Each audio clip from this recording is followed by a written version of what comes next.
Hola a todos, el día de hoy vamos a continuar con la lectura en voz alta del libro La Vuelta al Mundo en 80 días de Julio Verne. Para este capítulo nos quedamos en la segunda parte de nuestro capítulo 24, que se llama Durante el cual se efectúa la travesía del Océano Pacífico. Aconteció también que en esa misma fecha, 23 de noviembre, Picaporte experimentó suma alegría. Recuérdese que se había obstinado en conservar la hora de Londres, en su famoso reloj de familia, teniendo por equivocadas todas las horas de los países que atravesaba. Pues bien, aquel día, sin haber tocado su reloj, se encontró conforme con los cronómetros de a bordo. Fácil es comprender el triunfo de Picaporte, que hubiera querido tener delante a Fix para saber lo que diría. Ese tunante que me refería un montón de historias sobre los meridianos, el sol y la luna. Vaya, una gente. Si la escuchasen, buena relojería habría. Ya estaba yo seguro de que algún día se decidiría el sol a acomodarse a mi reloj, se decía Picaporte. Picaporte ignoraba que si la esfera de su reloj hubiese estado dividida en 24 horas, en vez de 12, como los relojes italianos, no hubiera tenido motivo ninguno de triunfo, porque las manecillas de su instrumento, cuando fuesen las 9 de la mañana, señalarían las de la noche, es decir, la hora 21ª después de medianoche, diferencia precisamente igual a la que existe entre Londres y el meridiano.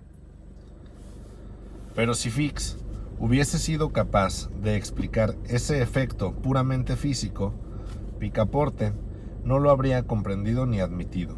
Además, si en aquel momento el inspector de policía se hubiese dejado ver a bordo, es probable que Picaporte le ajustaría otras cuentas y de un modo muy diferente. ¿Y dónde estaría Fix entonces? Precisamente a bordo del general Grant. En efecto, al llegar a Yokohama, el agente, separándose de Mr. Fogg, a quien esperaba encontrar en el resto del día, se había dirigido inmediatamente al despacho del cónsul inglés. Allí encontró la orden de prisión, que corriendo en pos del agente desde Bombay, le había sido enviada en el Carnatic. Imagínese el despecho que experimentó el detective. El documento era ya inservible. Mr. Fogg no estaba en las posesiones inglesas y era necesaria una orden de extradición para prenderle. Entendido, dijo para sí después de pasado el primer momento de ira. El mandamiento no sirve para aquí, pero me servirá en Inglaterra. Ese bribón tiene trazas de volver a su patria, creyendo haber desorientado a la policía. Bien, le seguiré hasta allí. En cuanto al dinero, Dios quiera que le quede algo, porque en viajes, primas, procesos, multas, elefantes y gastos de toda clase, ha dejado ya más de 5,000 libras por el camino. En fin de cuentas, el banco es rico. Tomada su resolución, Fix se embarcó en el general Grant. Estaba a bordo cuando Mr. Fogg y Miss Aouda llegaron. Con sorpresa reconoció a Picaporte en traje de heraldo. Se ocultó al instante en su camarote a fin de ahorrar una explicación que podía comprometerlo todo, y gracias al número de pasajeros contaba con no ser visto por su enemigo. Pero aquel día se encontró precisamente con él en la cubierta de proa. Picaporte se arrojó al cuello de Fix sin otra explicación, y con gran satisfacción de ciertos americanos que apostaron inmediatamente a su favor, administró el desventurado inspector una soberbia tunda que demostró la superioridad del pugilismo francés sobre el inglés. Cuando Picaporte acabó, se encontró más tranquilo y como aliviado. Fix se levantó en mal estado y mirando a su adversario, dijo con frialdad: ¿Ha concluido? Sí, por ahora. Entonces, vamos a hablar. Que yo, en interés de vuestro amo. Picaporte, como subyugado por esa sangre fría, siguió al inspector de policía y ambos se sentaron aparte.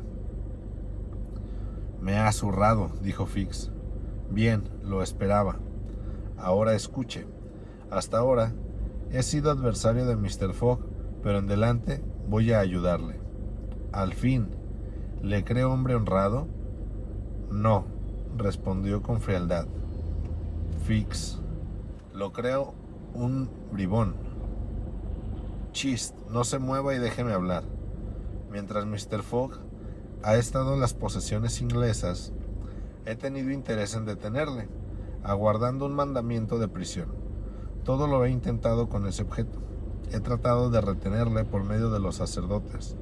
Le produje a usted un inoportuno estado de embriaguez en Hong Kong.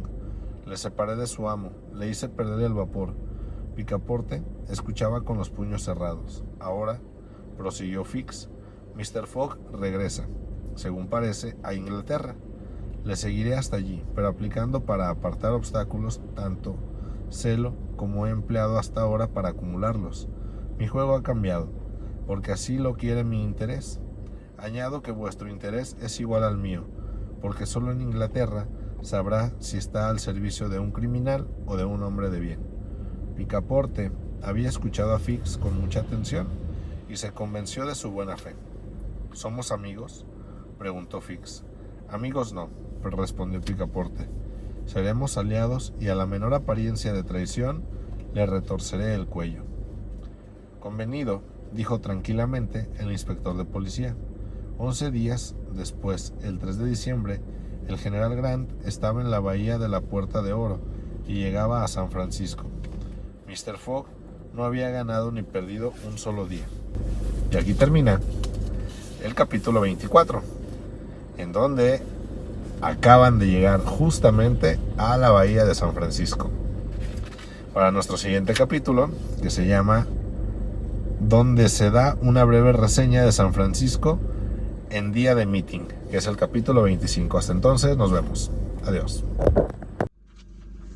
Hola a todos, el día de hoy vamos a continuar con la lectura en voz alta del capítulo 25 del libro La Vuelta al Mundo en 80 días.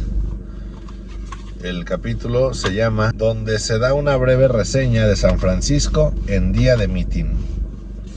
A las 7 de la mañana, Phileas Fogg, Miss Aouda y Picaporte pusieron los pies en continente americano, si es que puede darse ese nombre al muelle flotante en que desembarcaron. Esos muelles que suben y bajan con la marea facilitan la carga y descarga de los buques. Allí se arriman clippers de todas dimensiones, vapores de todas las nacionalidades y barcos de varios pisos que hacen el servicio del Sacramento y sus afluentes. Allí se amontonan también los productos de un comercio que se extiende a México, a Perú, a Chile, a Brasil, a Europa, al Asia y a todas las islas del Océano Pacífico. Picaporte, en su alegría de tocar por fin tierra americana, creyó que debía desembarcar dando un salto mortal del mejor estilo, pero al dar en el suelo, que era de tablas carcomidas, por poco lo atravesó. Desconcertado, dio un grito formidable que hizo volar una bandada de cuervos marinos y pelícanos, huéspedes habituales de los muelles movedizos. Lo primero que hizo Mr. Fogg, preguntar a qué hora salía el primer tren para Nueva York. Le dijeron que a las 6 de la tarde. Por consiguiente, podía emplear un día entero en la capital de la California. Llamó un coche para Miss Aouda y para él. Picaporte montó en el pescante y el vehículo, por $3, se dirigió al Hotel Internacional. Desde el sitio elevado que ocupaba, Picaporte observaba con curiosidad la gran ciudad americana. Anchas calles, casas bajas bien alineadas, iglesias y templos de estilo gótico anglosajón, docks inmensos, depósitos como palacios, unos de madera, otros de ladrillo. En las calles muchos coches, ómnibus, vagones de tranvía y las aceras atestadas, no solo de americanos y europeos, sino de chinos e indianos. En suma, una población de 200,000 habitantes.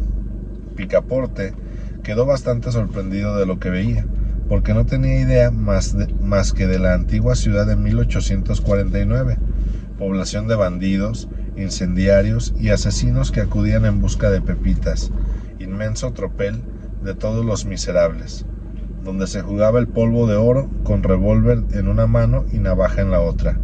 Pero aquellos tiempos habían pasado, y San Francisco ofrecía el aspecto de una gran ciudad comercial.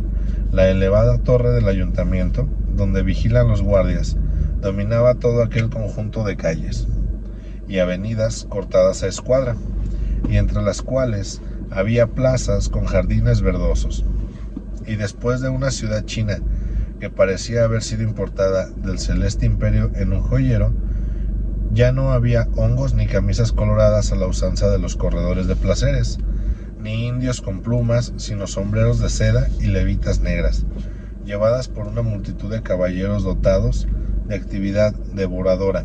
Ciertas calles, en otras, Montgomery Street, el Regent Street de Londres, el Boulevard de los Italianos de París, el Broadway de Nueva York, estaban llenas de espléndidas tiendas que ofrecían en sus escaparates los productos del mundo entero.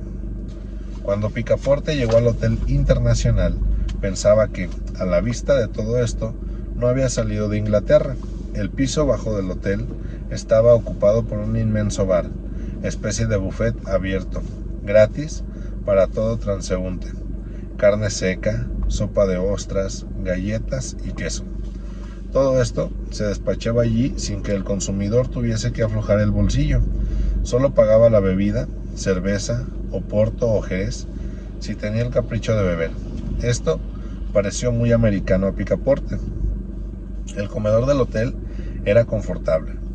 Mr. Fogg y Miss Aouda se instalaron en una mesa y fueron abundantemente servidos en platos liliputienses por unos negros del más puro color azabache. Después de almorzar, Phileas Fogg, acompañado de Miss Aouda, salió del hotel para ir a avisar su pasaporte en el consulado inglés. Encontró en la acera a su criado, que le preguntó si sería prudente, antes de tomar el ferrocarril del Pacífico, comprar algunas carabinas, Enfield o revólveres Colt. Picaporte había oído hablar de los Sioux y de los Pawnees, que paran los ferrocarriles como simples ladrones españoles. Mr. Fogg respondió que era una precaución inútil, pero le dejó en libertad de obrar como le diese la gana, y después se dirigió a la oficina del agente consular. Phileas Fogg no había andado 200 pasos cuando, por una de las más raras casualidades, encontró a Fix. El inspector se manifestó extraordinariamente sorprendido. ¿Cómo? ¿Habían hecho la travesía juntos sin verse? En todo caso, Fix se consideraba muy honrado con la oportunidad de ver al caballero a quien tanto debía y se alegraba mucho de proseguir su viaje a Europa, un viaje de negocios en tan amable compañía.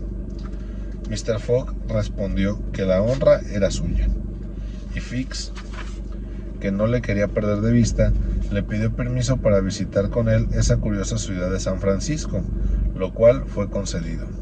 Miss Aouda, Phileas Fogg y Fix echaron pues a pasear por las calles y no tardaron en hallarse en Montgomery Street, donde la afluencia de la muchedumbre era enorme. En las aceras, en medio de la calle, a pesar del paso incesante de coches y ómnibus, en el umbral de las tiendas, en las ventanas de todas las casas y aún en los tejados, había una multitud innumerable. En medio de los grupos circulaban hombres carteles y por el aire ondeaban banderas y banderolas, oyéndose una gritería inmensa por todos lados. ¡Hurra por Camerfield! ¡Hurra por Mandyboy! Era un mitin, al menos así lo pensó Fix, que transmitió su creencia a Mr. Fogg, añadiendo: quizá haremos bien en no meternos porque solo se reparten golpes. En efecto, respondió Phileas Fogg, y los puñetazos, aunque sean de carácter político, no dejan de ser puñetazos. Fix creyó conveniente sonreír al oír esta observación, y a fin de ver sin ser atropellados, Miss Aouda, Phileas Fogg y él tomaron sitio en el descanso superior de unas gradas que dominaban la calle. Delante de ellos y en la acera de enfrente, entre la tienda de un carbonero y un almacén de petróleo, se extendía un ancho mostrador al aire libre, hacia el cual convergían las diversas corrientes y de la multitud. ¿Y por qué aquel mitin? ¿Con qué motivo se celebraba? Phileas Fogg lo ignoraba absolutamente. ¿Se trataba de nombramiento de un alto funcionario militar o civil? ¿O un gobernador de estado o de un miembro del Congreso? Permitido era conjeturarlo, al ver la animación extraordinaria que tenía agitada a la población entera. En aquel momento hubo entre la multitud un movimiento considerable. Todas las manos estaban en alto. Algunas, sólidamente cerradas, se elevaban y bajaban, al parecer entre vociferaciones, manera enérgica sin duda de formular un voto. Aquella masa de gente estaba agitada por remolinos que evocaban las olas del mar. Las banderas oscilaban, desaparecían un momento y reaparecían hechas jirones. Las ondulaciones de la marejada se propagaban hasta la escalera, mientras que todas las cabezas cabrilleaban en la superficie como la mar movida súbitamente por el viento. El número de sombreros descendía y casi todos parecían haber perdido su altura normal. Esto es evidentemente un mitin, dijo Fix, y la cuestión que lo ha provocado debe ser palpitante. No me extrañaría que se tratase nuevamente la cuestión del Alabama, y eso que ya está resuelta. Tal vez, respondió sencillamente Mr. Fogg. En todo caso, repuso Fix, hay dos campeones en la liza, el honorable Cammerfield y el honorable Mandiboy. Miss Aouda, asida del brazo de Phileas Fogg, miraba con sorpresa aquella escena tumultuosa, y Fix iba a preguntar a uno de sus vecinos la razón de aquella efervescencia popular, cuando se pronunció un movimiento más decidido. Redoblaron los vítores sazonados con injurias. Los astiles de las banderas se transformaron en armas ofensivas. Ya no había manos, sino puños en todas partes. Desde lo alto de los coches detenidos y de los ómnibus interceptados en su marcha, se repartían sendos porrazos. Todo servía de proyectil. Botas y zapatos describían por el aire largas trayectorias y hasta pareció que algunos revólveres mezclaban con las vociferaciones sus típicas detonaciones.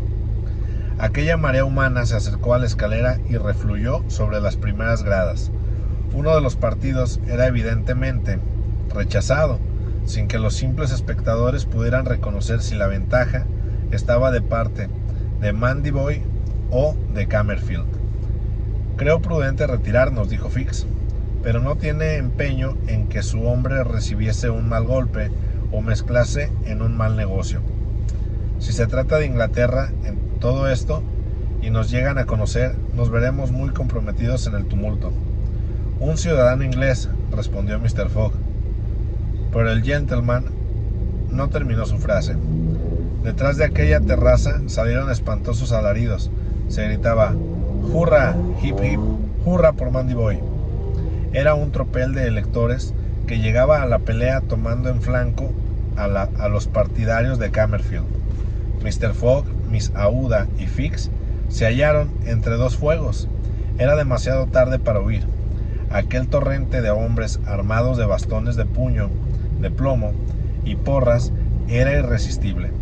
Phileas Fogg y Fix se vieron horriblemente atropellados al preservar a la joven Aouda.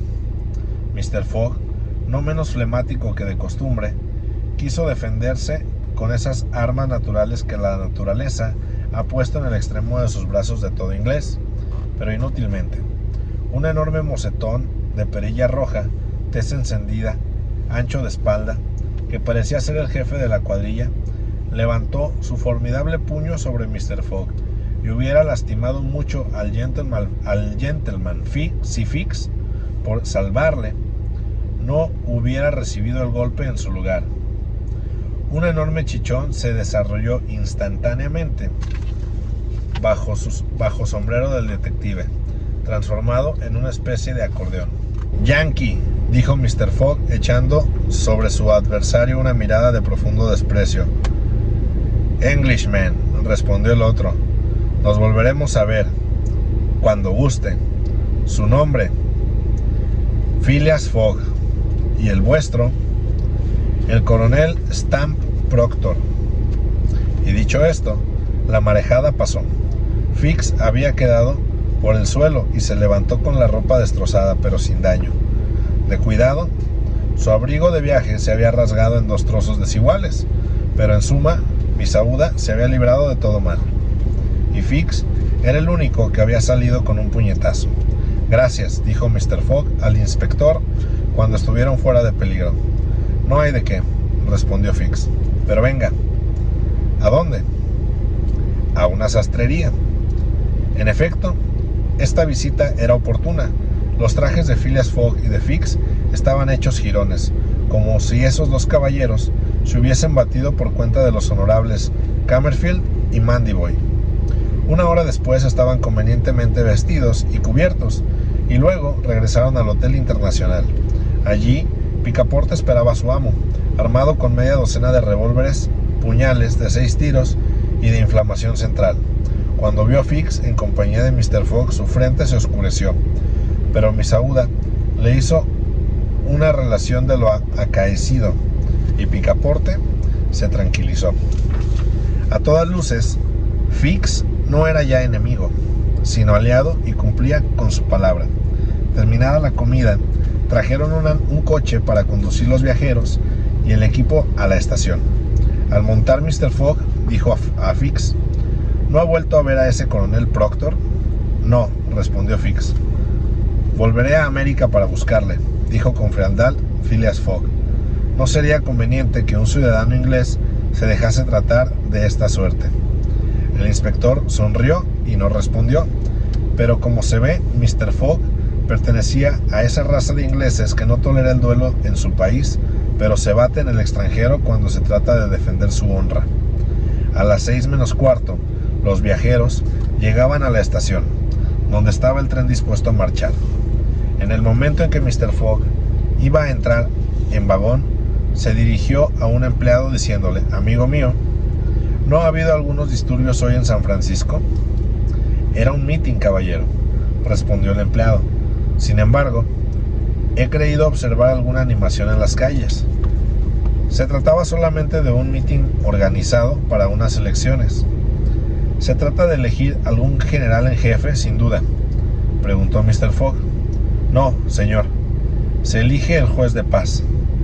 Después de oír esta respuesta, Phileas Fogg montó un vagón y el tren partió a todo vapor. Y aquí termina el capítulo número 25. Nuestro siguiente capítulo será el capítulo número 26, que se llama «Donde se toma el tren express del ferrocarril del Pacífico». Y hasta entonces, nos vemos. Adiós.